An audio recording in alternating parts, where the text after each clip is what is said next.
මැදපෙරදිග තත්ත්වය මේ වන විට තවත් උණුසුම් වෙමින් පවතිනවා. ඇමරිකාවේ අතිශය භයානක සහ වේගවත්ම හමුදා බලනියක් වන 82 එයාබෝන් ඩිවිෂන් එක මේ වන විට මැදපෙරදිගට යොමු කර ඇති බවට ඩොනල්ඩ් ට්‍රම්ප් මහතා පවසනවා.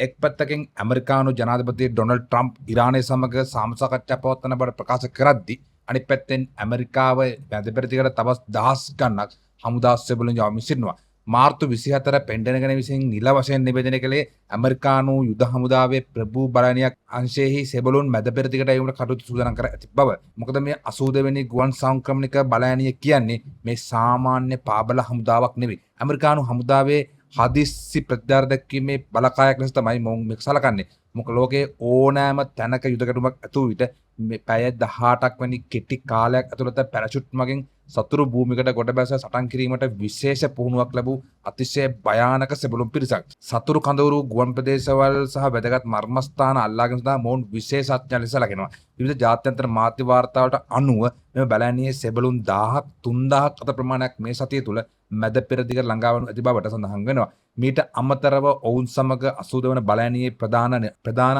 අනදන නිලධාරී ඇතුළු ඉහළ පෙළේ හමුදා නිලධාරීන්ද පිටස්ත ගොස් තිබෙනවා.